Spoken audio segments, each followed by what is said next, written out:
Manawatia Matariki. E te parata. No mai hoki mai ki tēnei kaupapa. It's been some time since we had our podcasts, and I received a lot from that. And so much has happened since then. I feel our connection has just deepened, it's gotten stronger, and we've been able to connect on various kaupapa.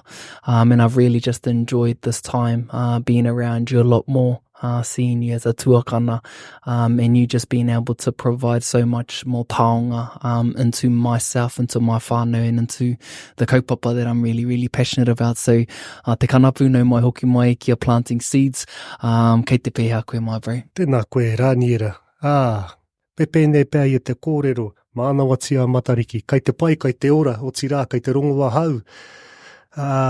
I te manako nui, mō nā kaupapa huhua kai mua i te aroaro, nō reira nōku rā te hōnore nui ki te whai wāhia nō ki a tāua kōrero, I roto i tēnei āhuatanga i te wānana. Tēnā koe, kai taku hoa, rāniera. Mauri ora, my brother. And so I'm sure a lot has been happening. And if there was like a few key things that perhaps comes to mind for you, like right away, you know, what's at the front of mind for you at the moment, bro, in terms of where things are at for yourself? Things are fast. things are fast and things are moving fast. And, it's really important to look after the wairua, to look after the tinana, to look after the hinenaro, to be able to, maintain the pace, to be able to maintain the duty to the cause, so to speak, ne? And you see when you get to a certain stage of your work, of your career, of your life, and it lines up with a cause that you believe in greatly, once you get some momentum, it goes, and, you know, whether you like it or not, you're going to be really pono to your kaupapa and pono to yourself, because it can move fast and it can ask a lot of you. So it constantly asks you to keep yourself well maintained, to keep yourself healthy, and to keep refining the process so you're able to serve your cause. You know, a sense of duty. A sense of duty is everything there, and I feel, especially for us men, a sense of duty gives us that discipline, and it gives us that passion to keep driving and contributing to society, to keep contributing to your people. So yeah, at front of mind, that seems to be my sort of pattern at the moment there.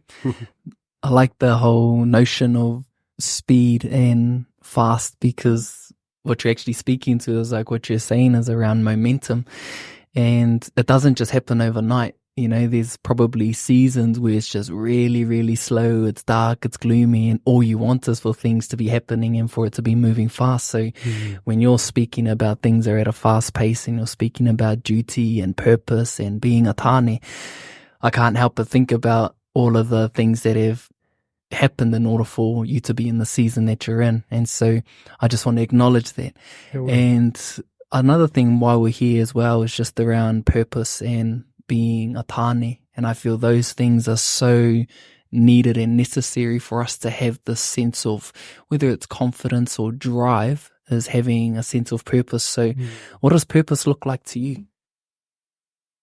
Purpose for me is something that you know, that you give your effort, you give your energy, you give your kaha to it, you give your passion to it, and it creates benefit in the world for the collective, ne? It's not only benefits you and your family, but you see the fruits and the benefits for people around you, and then sometimes you can't even initially see those benefits, but you have faith that you might not even be around one day to reap the benefits of the kaupapa, of your efforts, but you need to have a good vision for your purpose. You need to have a good vision. What's your cause? You know, what type of world do you want your children to grow up in, for instance, ne? What type of world do you want to leave for your mokopuna? You know, I strive so much for the revitalization of Te Reo me ngā Tikanga Māori, neha, because I want my children to grow up in a world where it's not only normal, but where it's a beautiful, thriving, integrated part of culture, where they can free flow between a modern progressive society as well as have the traditional understandings and knowledge of their ancestors, but it weaves into a modern application of the way we live our lives. And I'm seeing that a lot more now, and to my great pleasure. I suppose a big part of my purpose and my drive is that's something that I really believe in, and I believe that it has a benefit for the world, not just for Māori people, not just for New Zealanders, but for the world. And I've seen that recently with some of my work overseas, that people are striving and looking for connection, right? The problem about progression is it's great in a modern society, but it can sterilize that connection to environment, connection to people, these values and these spiritual understandings. And I find that, particularly with our Māori worldview and the taonga tuku iho, or the treasures that we have within our Māori culture, there's a lot of connection in there, a lot of connection for people. Where they connect back to self, they connect back to their history of where they've come from and how they've become to be in this moment of time. And it gives you a good understanding of where you're heading in life as well. So there's a whole lot of purpose in all of that kōrero for me, and my purpose is to service that cause, to be able to create that world and that environment for not only for my children to grow up into, and to benefit the feeling of connection and understanding of who they are, but also to create a greater community for everybody to enjoy that.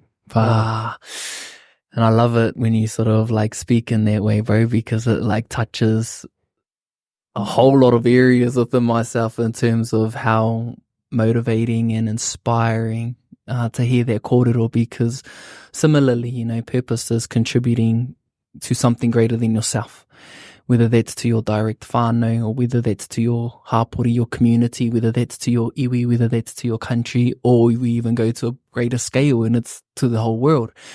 And I think that's a real loaded question for some people, is what is your purpose?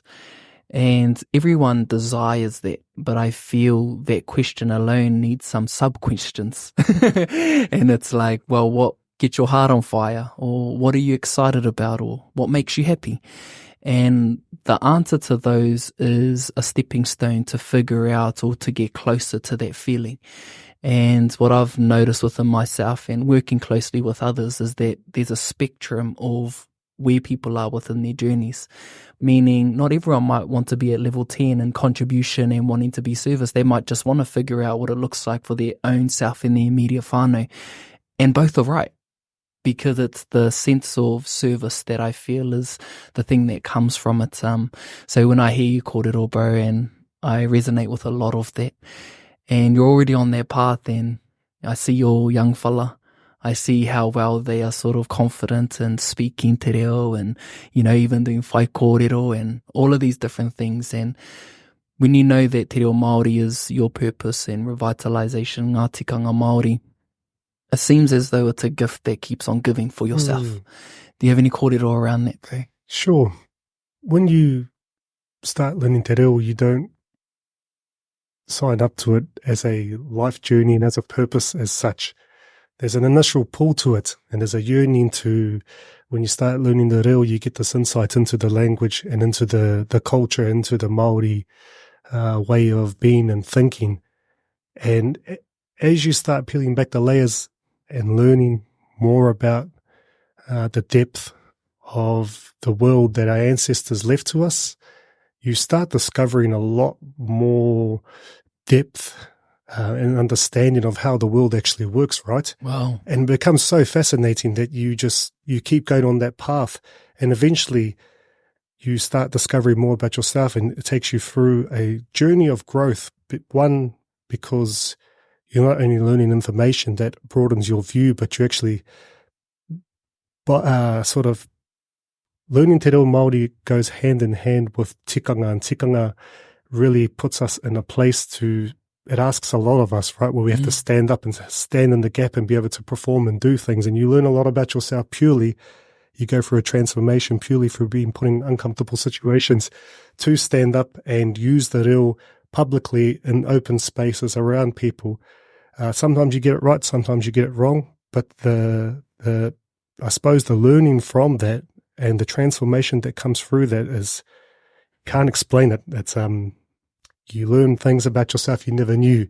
It actually changes you and it sends you down a path. And if you carry on that path, eventually you will start seeing the benefit and the cause of that. You start serving that cause and you become one and the same, married to the movement, one and the same, married to the cause, one and same. You are not only you don't only stand for it, but you are it, so to speak. You are it. You become the example of it. Wow. So you don't come into it with that idea, but you get into a path. It's like many doors are opening along the way. Yeah. And it feels as though you're not only growing in the state of like mentally or physically, but it feels like there's a real spiritual component to Te Reo Māori as well, because when you fail, you have to go through a lot of things within yourself, whether it's imposter syndrome, whether it's, did I do it right? Or, seeing the gap and that there's something that needs to be done and there's no one else around. You have to sort of like fill that space. And so can you break down tikanga, bro? Like because I think a lot of people have a awareness around Te Reo Māori, but you said it goes hand in hand with tikanga. Kia ora. Tēnā koe te rā pātai. Ki te whakamara mau I te tikanga, if I was to explain tikanga, tikanga is the convergence of theory and practice, right? So like I'm saying, when you're learning Te Reo Māori, you learn all this information. And we see a lot today in the revitalization. Reo has been really thriving, but the tikanga aspect of the reo has not necessarily been, it is coming up now, which I'm seeing, which is really, I'm very pleased to see that. But there's not as much focus, I don't feel, in the world, or in the curriculums for tikanga development as opposed to Te Reo Māori. But when I say tikanga and Te Reo, Te Ao Māori, the way we see the world, the way we look at it is a duality. Mm-hmm. And what I mean by that is everything goes hand in hand together. You don't know light unless you know the darkness. Ne? You don't know life unless you understand death. And Te Ao Māori helps us understand this, and we see that in our tangihanga practice, right? You can't have life and creation without destruction. You can't have rongo without tu. You cannot have peace without war, because they are one and the same of each other. And the way we look at the world in a Māori worldview is the physical and the spiritual go hand in hand. What tikanga do is they give us an understanding and a practice application to embody that type of knowledge and the way we carry ourselves that's according to the way we see the world. Ne? So when we look on the marae, we have a bunch of protocols, but what we're actually doing is stepping through a process of the creation story. The way we see the world, the karanga is linked back to hina nui te pō, that we're not only calling the living, but we're also accessing and calling the ancestors as well. And hina nui te pō has that, who is the maiden that sits in the dark. She is the guardian of our mate, right? So then we embody that power. We embody that, our women embody that, because they have the whare tangata to be able to open that realm up. And then we go through what we say, the pōhiri. Is the pōhiri a Māori welcome, or is it the ritual of encounter? Right? So then when we say wai tapu, well, because you come and you have your mate on you and you have this process of tapu, and you have to go through the process of meeting those requirements to satisfy and neutralize that, and then come back into the living there.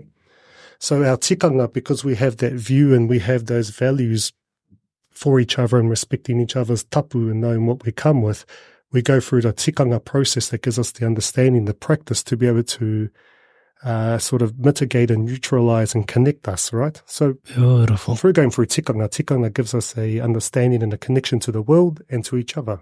Wow. And it also feels like, as I'm listening to you, it feels like it creates like a cloak of safety as well. Being able to have tikanga, it's a way to, cloak us with safety. Is that a big part of it as well, having those? Tikanga is, we use tikanga to keep ourselves spiritually safe and to guide each other, and to guide each other to things like connection, to guide each other to our whakapapa, to guide each other into spaces where we can be connected with the full rounded understanding of who we are and why we're there.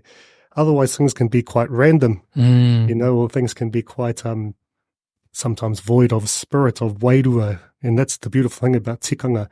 It is hard. It asks a lot of us. But in the end, it connects people and brings people together. It brings your whakapapa connections together. It brings your wairua, your mutual values and your experience, and it weaves it into one big, what you call kotahitanga, whakawhanaungatanga, there to build those kinship ties. That's why tikanga is beautiful. It guides us through all those processes, and it keeps us connected to our world, keeps us connected to our whakapapa, and it keeps us connected to each other. Beautiful. So that's why it's so important to have te reo, but also the tikanga. They go hand in hand, because te reo Māori is almost, it feels like, what the pictures that I'm getting in my mind when we're talking about te reo Māori and tikanga, and Bo, please correct me if I'm wrong, it's like the door is like te reo and the key is tikanga.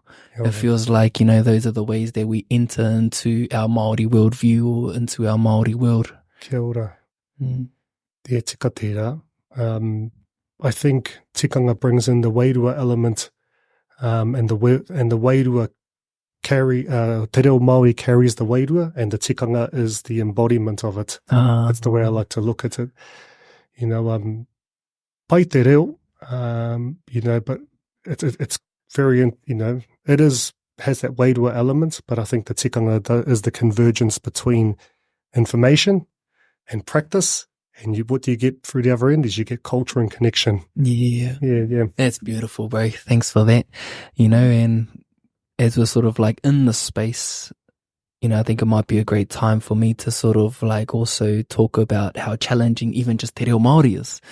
As I, came into Te Wānanga o Te Aroa this year and went into Te Pīnakitanga, which is level 7 in Te Wānanga o Te Aroa, and holy mac, bro, it was very, very hard. I've been on the phone with you numerous amounts of time. You even gave me some extra lessons, but I just felt like I was swimming in such a vast ocean, because it felt like there was Te Reo Māori, but it felt like the hohonutanga, like the depth of Te Reo Māori is what I found myself open to. And I just was like, whoa, this is actually going over my head. But there was a part that I felt I could understand it, but when it come to me actually internalizing it, writing it, expressing it, that's where the blockage was. And it was great to sort of like have advice from you and getting comfort from others to know that, hey, this might be perceived as a failure, because I remember I had to disengage and I felt the failure, I felt the shame, I felt the guilt. And some of your words of aki to me was, this is a strategic move. This isn't a journey that just ends here, but it's something that will continue to progress and grow. And so as we were just sort of talking about Te Reo Māori and tikanga, there's challenges within the journey, but as you sort of have already said, there's parts that you learn so much about yourself that you have to just work through those things and then jump back on the waka. I read this quote the other day, kei te tika tēnei kōrero, he who waits will receive. And, stay the course. It doesn't happen overnight. And sometimes when we go into things and the level can be quite high, that comes with its level of self-reflection and understanding. When I look at Te Reo Māori, there's 3 sort of elements that were taught to us in Te Panekiretanga o Te Reo. Ko Te Reo kia tika, ko Te Reo kia rere, ko Te Reo kia Māori. All of those go hand in hand, but sometimes I suppose when we, especially Te Pīnakitanga, we're talking about the level being quite high, a lot of grammatical structure there, and eventually, if you stay the course, you will, what I find is Te Reo Māori it will test you. Te Reo Māori will test you, right? It has a wairua in it, and the wairua will guide you into places that you've never been before. The wairua will say, are you ready for this? I've got a challenge for you. And sometimes when you're really connected with that journey, you can see that coming. I picture a lot of the big challenges in my life before they even happen. I know they're coming. And whether you like it or not, you're going to be faced with the question, are you going to stand in that gap or not? And that's why it's important for me understanding that is to continue maintaining and improving and refining my level of and understanding of Te Reo Māori and my skills. But if you are down for the challenge, and if you are down for feeling the ups and the downs, the pain and the triumph through all of that, it can take you to some amazing places. But there are many, many tests along the way. Along the way, there are so many tests. And although you might sometimes plunge into the depths of rarohenga and sit there and wallow in some pretty dark places, the learnings within that and the resilience of getting out of that place and what you come out with in regards to helping you for your journey really gives you the tools to be able to handle, to be able to be resilient, to weather and endure the challenges ahead. So I find Te Reo Māori and the process of learning, going through the process of learning our language, a constant struggle between triumph and failure.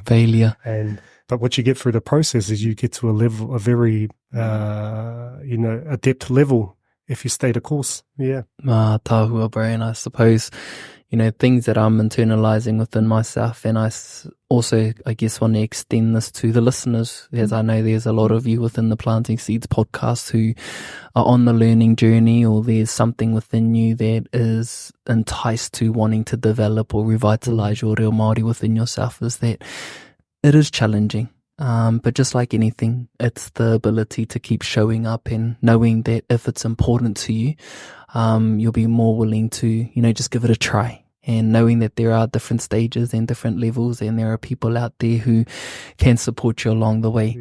So the kōrero that comes to mind is just he waka e whenua, just get on the waka. That's us whānau. And I think this is a good time, bro, to sort of like divert the conversation into, I guess, another component, and where the reo keeps on giving for yourself is, the waiata I am, from the bro Stan Walker. And you're part of that, and you're able to create some beautiful Māori translations. It's been up for an award, or nomination, I should say. And so, talk about the behind the scenes aspect of I Am, because when it came out, the timing of that was just like, fuck. It was divine. It was divine timing, man. Timing. That's exactly what you're saying.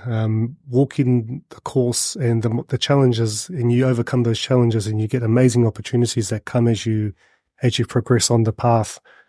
Now, I remember Stan come to me, and when you work with Stan, he's quite a creative. He doesn't say much. He's just that typical creative. When he comes, he's like, "Oh, hey, I want to do something. I've got the song in mind. I've been asked to do something for this movie. It's a pretty light explanation. And I've got this idea, and I've got this part, and I want to work together to try create some words." I'm like, okay. There's our information, and we're just at home. He goes, "Can I come over and stay a couple of days?" And are you free for a couple of days? It was really casual, just between friends, right? Yep. Haramai ki Tikanga. And we sat there, and he explained his concept, and I've got this part, and I want it to sound like a more teatea. I said, "Sing me the tune." He sings the tune. Da, da, da. He starts singing the tune. I was like, "Kapai." So I'm counting the beats, I'm counting the phrasing, the syllables.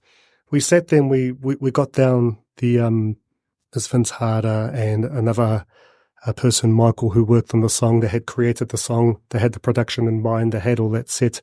So we laid down the lyrics for the chorus and for the bridge, the Māori lyrics, in 30 minutes. And Ava DuVernay for the movie Origin, right? And it's an international movie with a kaupapa that had nothing to do with Māori, but it aligned with our story. It aligned with oppression. And we talked about, when we looked at Origin, and she said that we don't need to change who we are. We can be completely Māori. And then when we looked at it, we thought, kura waka, origins, right? So all those words, all those concepts, all those metaphors that connect us back to our origin creation story. So I think in particular, when we laid down that part of the track and we listened to the words, we went in studio, it was a really smooth process. When I say the timing was divine, not only the timing was divine in the way it was released and how it was received, but the way it happened was effortless. It was absolute effortless. And, these are the gifts that keep giving, right? These are the spaces and the places and the opportunities I find myself. And for me, it's not about me and my reo. It's about Te Reo Māori being projected on a world international stage and being recognized and getting an Oscar nomination, that's what blows me away. That it's Te Reo. It's Te Reo doing that. That's the first time ever. And it happened because we were in, thank you, Stan, for asking me to support and help you on that. We were in the right place at the right time because we had done the work to get ourselves into a position where it only takes half an hour. But when you think of things like that, this is what I'm saying. It's such a wayward journey.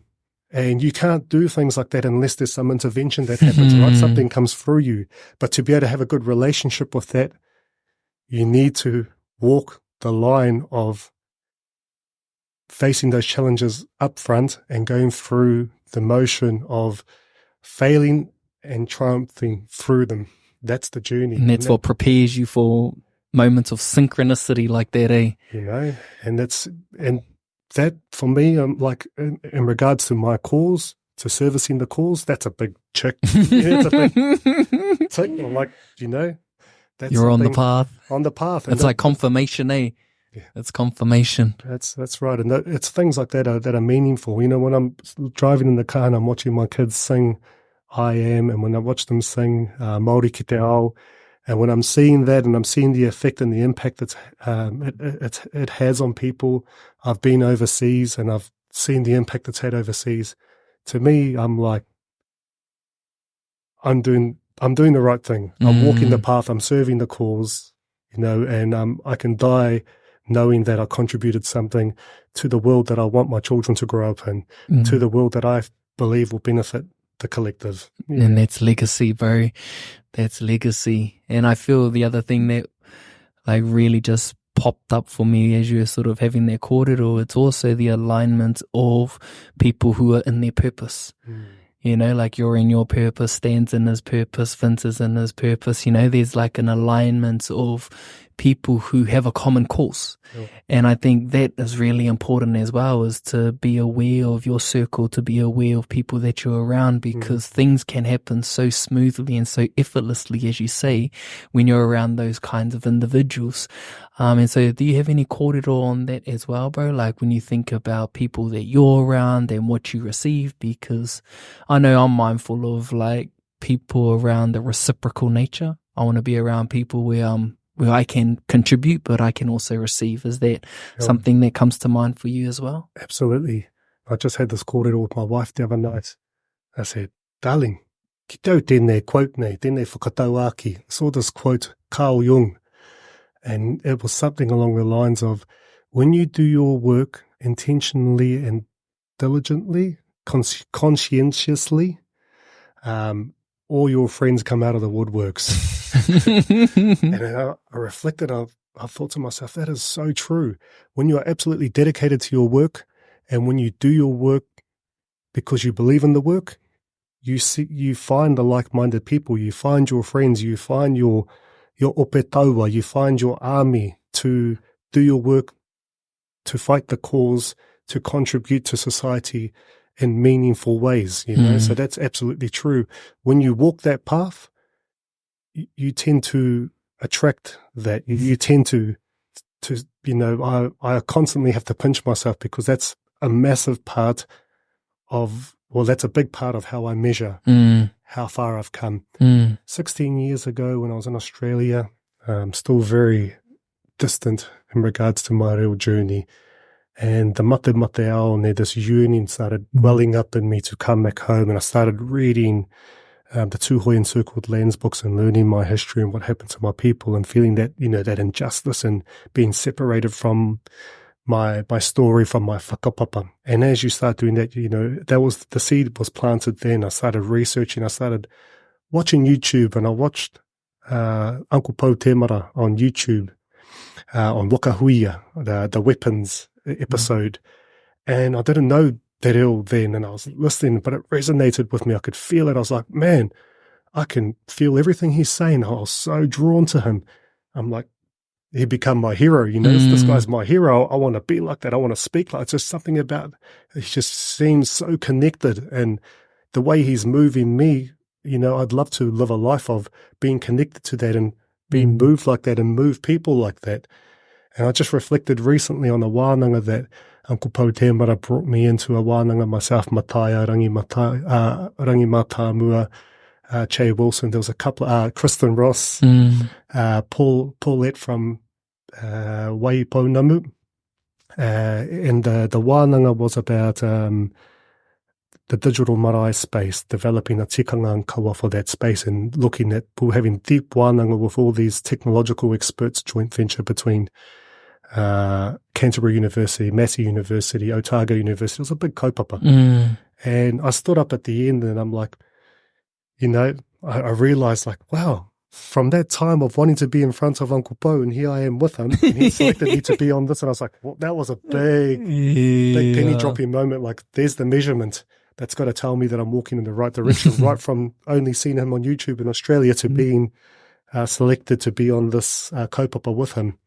And I got up and acknowledged that. I said, I've waited a long time and I've walked this journey to be in front of this man. You should all consider yourselves lucky, because I really do. And Matai was like, kia ora, kia ora. So I know he's been walking the path for a decade longer than I have. So we share the same sentiment for our Uncle Po Tēmara, and for having our peers around us, and we work hard to get ourselves in front of these people. So I suppose, yes, you walk your path, you walk your purpose, you do your work diligently, you do your work conscientiously. Like Carl Jung says, your friends will all come out, your friends, your mentors, your peers. It's a part of, I suppose, the mechanism of what we call purpose, life journey, and work. Man, that is so neat, bro. 16 years ago to just this time now, being in front of someone that you just really were empowered by, and still empowered by now. I'm sure of that. And so, me ka tika ki tēnā, bro, and I really like the word attraction. Like there's a part when you're working diligently on yourself and on your craft, you start to believe so much in yourself. You're building confidence, you're building belief, and what's happening internally is your self-confidence, your self-respect, everything is starting to improve. Your whakaaro are a bit more heightened. And so what this is doing is it's emanating a vibration, and you start to ascend to a higher frequency that these people or others are on as well, which starts to attract these kinds of people. And I similarly sort of measure I guess myself in that kind of way as well. Like, who am I around, or who are the people that are coming into my life? Or those are a great sign for me to be like, cool, I'm on the right path. And it's just a quiet notion of confirmation, because there is a lot of work happening on the ground, but also a lot of unseen mahi. And what that looks like is there's things about myself that I need to work on. No one else knows that you're working on it, but you're improving the dialogue. You're getting rid of the limitations. All of those kinds of things are the preparation for whether it's doing meaningful work, whether it's being around people who are doing meaningful work that can help you or you can help them. And so I think this is the beautiful aspect of the playful aspect of life, is when we work on ourselves or on our craft, these are the extra things that bring more colour, I suppose, to our journeys.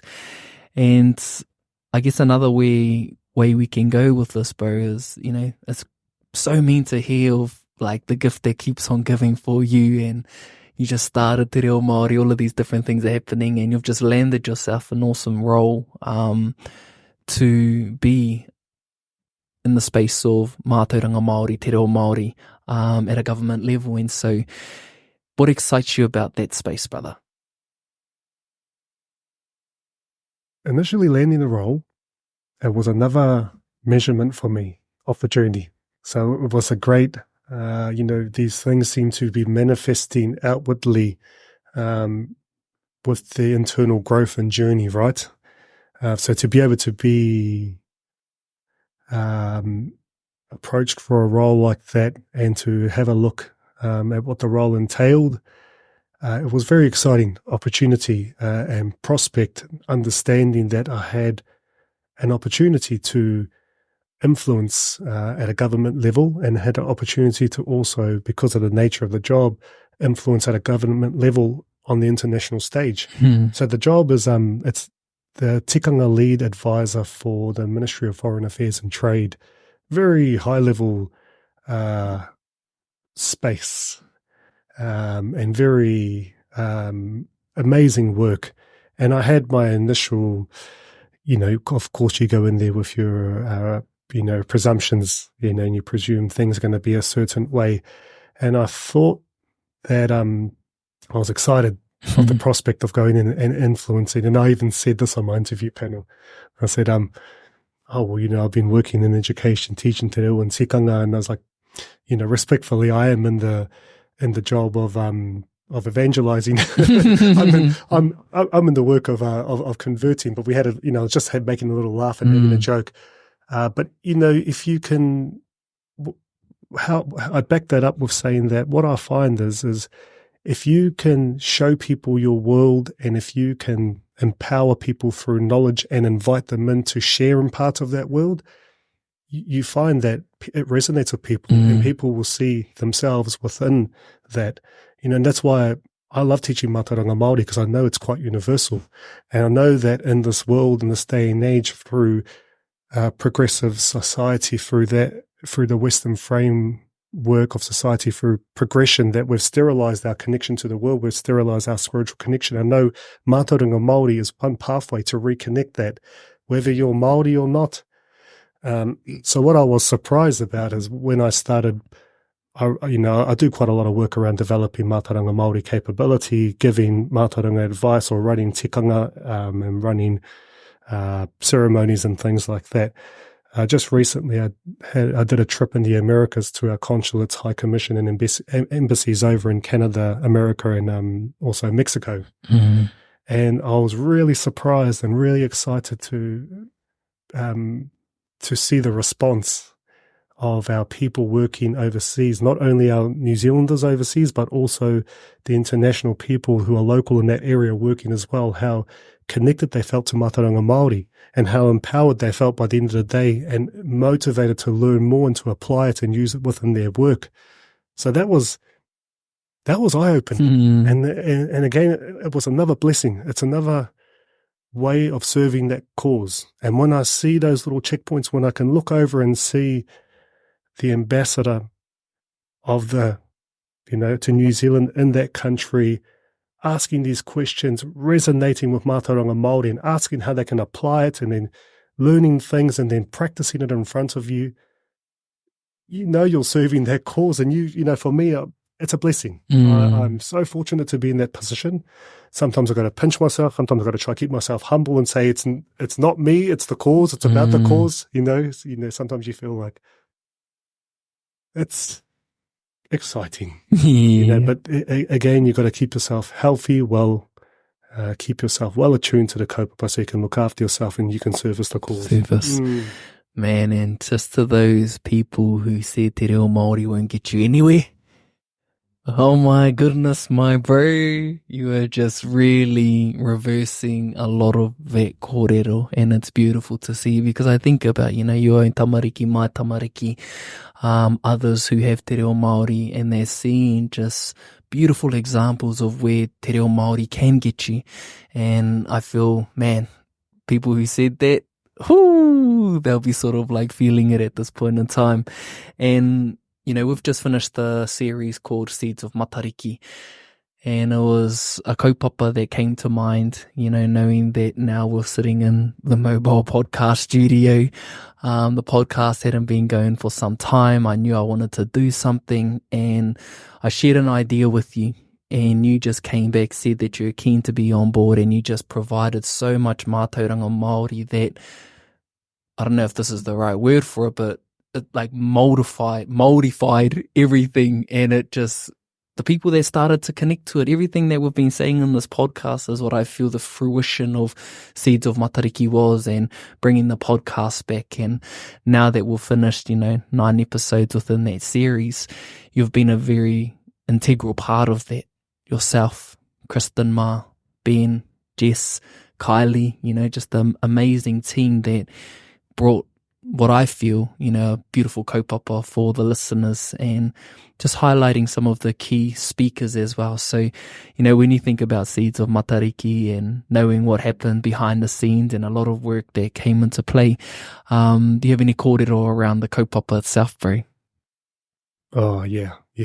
Very honoured when you come to me and you ask for me to come onto the project to support the mātauranga side of the kaupapa. My favourite part of any kaupapa is that part right there, right at the beginning. Yeah. When Pinky and the Brain get into the lab and we talk change the world. And we just had the initial idea, and we knew what the cause was. We aligned it, and we started putting the planning in place. And it come around real quick. We laid down that format for that kaupapa so fast, and that when you're not out doing structured work, but when you're creating things new from scratch and putting them in, and the prospect of putting them into the world, knowing that it's going to influence the world in a positive, good way, man, that drives you. I'm up at night. You're up at night. We're sitting there. We're planning. We're working. I really enjoyed that whole process. And those are measurements. Those are massive measurements for me. Those are things that I'm grateful for. Some of the introductions we created for you, right? And I'm sitting there. I'm not very, what would you call it? Orthodox. I'm not sitting there at my computer. I'm lying there on my phone in my bed, thinking, head in the stars, writing poetry and things like that. And what do you think of this? Yeah, I like it. That's cool. Let's go with that. It means this, that, and that. You're like, yep. Not only we're sitting there and we're creating, but we're going through a journey of learning ourselves, right? And we're going through a journey of taking a risk and trying to envision something and then put it into the world, And when you see the end product on the phone, you're satisfied, you're proud of the kaupapa, you're proud of your friends, you're proud of what you're doing and what you're putting into the world. Those things that's what we live for. That was huge for me, and it still is. And it's something I'm very proud of. I love working in that creative space, putting amazing kaupapa into the world. So, I just want to extend my gratitude to you for trusting me. And, we've done some pretty amazing stuff just recently. So, kia ora. Oh, very, really, really grateful for your involvement, for your impact in the kaupapa. And I feel the greatest highlight for me within that whole project, it was what was happening behind the scenes. The effort that everyone was putting in, the ease, the sense of calm, the adjusting. And when you're creating something, you're always going to come up against some challenges. But I feel the way that we were able to have each other's back, slip in where we needed to, because this is a project, but life is happening as well. And, a lot of things could have derailed, changed a lot of things, but the way that we just held the mauri of the kaupapa behind is something that I'm just really, really sitting in at the moment, and seeing our kai kōrero, hearing that they felt the manaakitanga, they felt that wairua, the quality of the kōrero that came out, the way that it's been received by the listeners, by you, the listeners. It's just it's the measurements and the tohu that you are on that right path, but that sense of, it's like te orokohanga of something new, like that creation of this didn't exist before in a sense, and coming together with others to create something that you're passionate about and is going to be of value to others. Man, there's not much feelings that come that align to that. Hey, it's me. It really goes on that line of, when you believe in something and when you have that cause, you come together with those like-minded people. And there's a divine intervention there. It's that gift that keeps giving. Let's go back to that catchphrase. Kei te tika te rā kōrero. There was a divine intervention in regards to how smooth it was. The speakers that came and contributed, the level of the kōrero, and the way it all flowed, and the connections was amazing. It just goes to show that, when you walk the path, and because there were some hard times. And there was a lot of times where we had to adjust, but we never lost sight of the cause. And while we were doing it, we kept the reason why we wanted to do it as the priority, and we looked after that, and that was the Māori. And no matter, we didn't look like, I felt that my part was looking after you and my friends. You felt that your part was looking after me and your friends. Kristen felt, and looking after every kai kōrero. We were so invested in the belief of what we were doing and why we were doing it. Yeah. And that was, I think that's something that we can really look at each other and say, we've done something amazing together, and we looked after each other, and we've come out with some amazing product, content, and put it into the world. And we look at the stats online of what's happening there, and it's like, you can't help but smile. Ka pai e hoa. Well done. Well done, e hoa. Well done to you and our team. It was one of the first times, particularly within the podcast, the second time, just how much of a difference having a team adds to something. Because I had an idea. I came to you, you added more whakaaro to it, was involved, brought Kristen and she added more, and so everyone that came in just turned one idea into something so much greater than what I could have just actually produced myself. And so, that was just a lesson, I guess, within myself that I even hope people that are listening is that when you're able to collaborate with others who sort of believe in what it is that you're doing, you enable their ideas to turn it into something greater. And I think that's when everyone has more of an investment into it as well, because there's an equal contribution towards something great. And I think, I'm taking a lot of lessons away from that, but just truly, truly grateful for the team, but also for our listeners. And just keep listening, keep watching, keep engaging so we can keep doing it. What would you like to hear next? Yeah, what's next? Let us know. But finally, bro, we're sort of also when would have been late last year, we went up to Waiheke and we had a wānanga around gambling harm, and it was you who brought us in. The bro Ella came to you, and I had never really spoken about gambling harm ever before this wānanga. We went up there and picked up Te Wehi and Rotorua, and we just talked about it the whole way. And it was like, this is a big kaupapa. And the more we were able to talk about it, learn about it, I walked away from that with so much, and I just felt really inspired and just got the notion of, man, I think we need to speak about this a little bit more. Came home, started talking to friends, started to talking to my whānau, and just even that alone, the conversation is just happening a lot more regularly than what it ever was. So, when you reflect on, I guess, that wānanga, gambling harm, what are some of the key things that came up for you in regards to that? Yeah, I'd like to get honest about this one. That was a great kaupapa in the end. When Alex first come to me with the kaupapa, I was very apprehensive because of the stigma that comes with the kaupapa and what that looks like, possibly being an advocate, for the kaupapa. And then as I battled within internally, I found that, why am I doing it? What's the reason I'm doing it? It's for the greater good of the collective, right?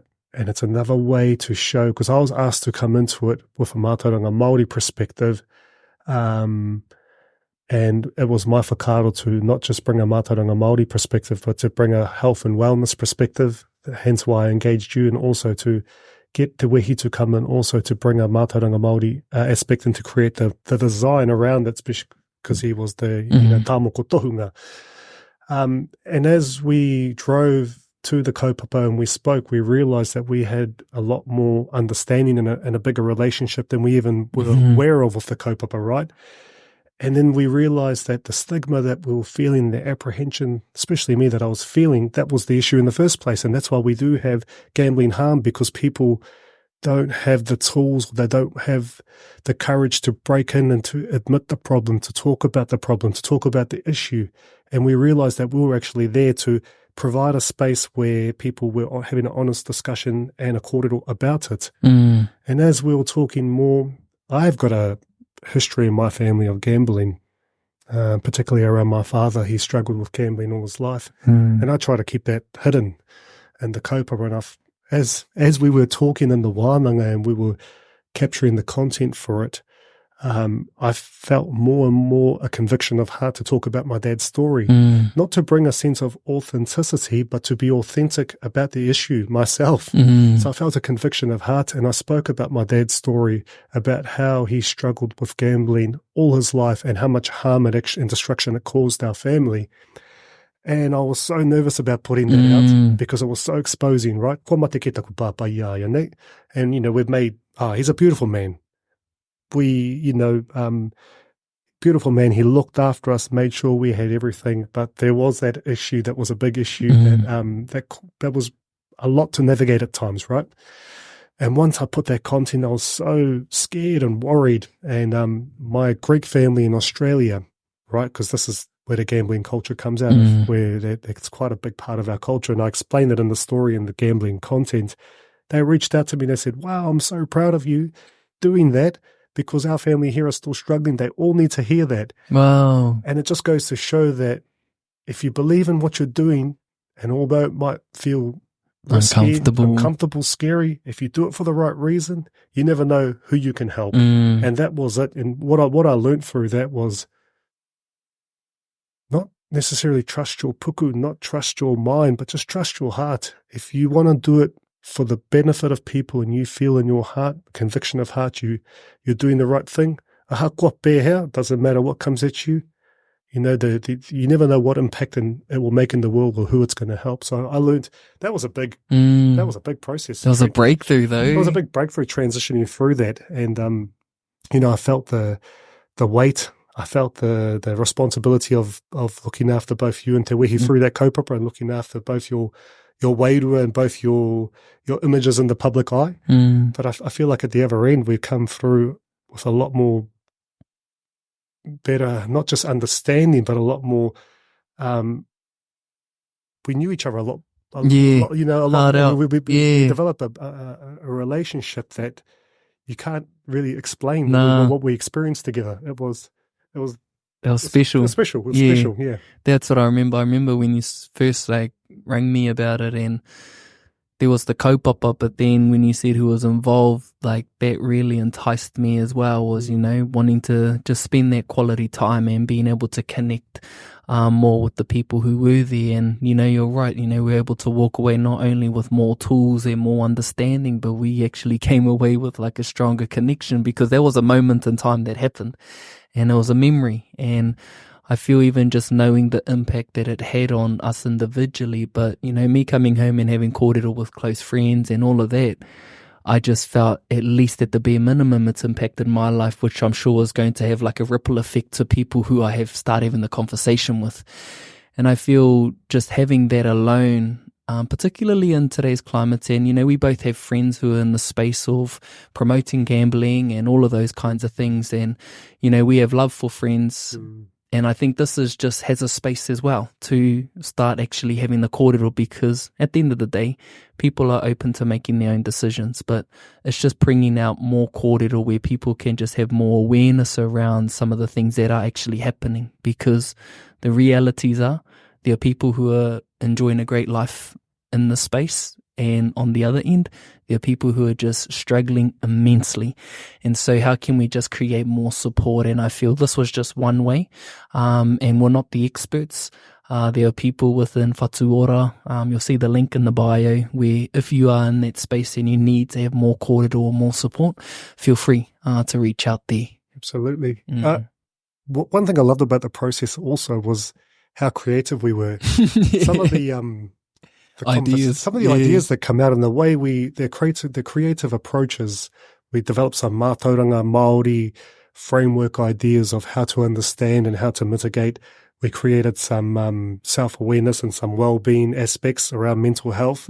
We created some artistic expressions especially around this T-shirt in particular, with Te Wehi's design. Shall I? No, I'll put it up on the screen. Put it up on the screen. Yeah, put it up on the screen, especially around the design. But, if I'm glad that content is there and available, that we've contributed something for the people if they want something to support them, to open up the conversation and to have different ways of understanding and looking at the kaupapa as well. So overall, ka pai tātou. Ka pai tātou, and thank you for Alex and trusting and doing something completely different. The way, and he also said that, in those spaces, it's never been approached like that. Yeah. It's never been approached. And it was quite a new approach for Whatuora in particular. But when we got together afterwards and had the rap reflection breakfast that morning after our hikoi up at Moao, we're sitting there having reflection corridors, and a lot of our Whatuora staff were stoked. They were stoked. Some of them were in tears of how connected and how connected they were to the approach and to what we were doing and how much they believed in it. So again, you never know. That gift that keeps on giving. You just never know. But you got as long as you're serving that cause and you believe in what you're doing and you walk that path, you just never know what impact you have on the world, where it goes. Oh man, that's beautiful, brother. There's our own individual journeys, and there's journeys that you have alongside others, and time keeps on going. And I feel we all have the same amount of time and we can never go back. So how are we making the most of the time that we do have and contributing to kaupapa, like, gambling harm, contributing to kaupapa, like, seeds of Matariki, you doing your important role at a government level, connecting with all of these amazing people who we are inspired by, but now, e piritata, we're close friends with people now, and it all comes back to, I guess, our own individual journeys. It starts there. And figuring out what is important to us, what is inspiring us, what is that fire within our puku that enables us to get over our own shit. Get over our own shit so we stop overthinking and start doing. And the people we are around, whether it's our wives, that's an important aspect. And then we look at our children, that's another important aspect. And you want to be feeling good about where you are and going to bed feeling great because you're doing your best. And your best is only ever going to get better if that is the intention. And when I look at you, that's what I'm inspired by, my bro. And I just want to thank you for all that you're doing. I want to thank you for your impact for our Māori, for me personally, and for the people that are just so connected to you. So, nui ngā mihi kia koe, my bro. Just want to whiua the rākau kia koe, kia whakakapi e nei kōrero. If you have any final words, bro, kia koe te wā. Tēnā koe. Tēnā hoki koe o mihi me o whakaaro nui mai e hoa. Sometimes you're so stuck in it and you're so just driving forward that you stop to forget it, to reflect. And it's lovely to have it mirrored back. Nō reira mihi atu ana kia koe. E te iwi e kei te tikata rāni e ra kōrero. It's a big fine dance of getting over your own shit. It really is. And putting yourself in the gap, preparing yourself, but putting yourself also in the gap to service your cause, something that you want to create and put into the world. You never know. There's no guarantee that it's going to have a positive impact, but you'll never know unless you do it. And a big part of that is, for the lack of a better word, you got to be diligent and conscious, but you got to get to a certain point of getting over your shit and FTW and just doing it. Action is a big character builder, and you'll either learn how not to do it, or you will learn how to keep doing it. Nice and simple, no big philosophies here. Yeah, I was just sort of thinking, I was like, man, he's not going philosophical, he's just going FTW. It really comes down to that sometimes. You just got to get over your shit and find your cause and do it. Yeah. And do it. Do it and have fun along the way. Enjoy it. Maurera kia koe, my brother, e noti rā kia koutou e te hunga. Thank you, fellas, for being here. Thank you, fellas, for supporting the show, and just interact, leave a comment or follow the bro over on socials. And yeah, love ya. Mauri ora. Mauri ora. Uits. Crack on.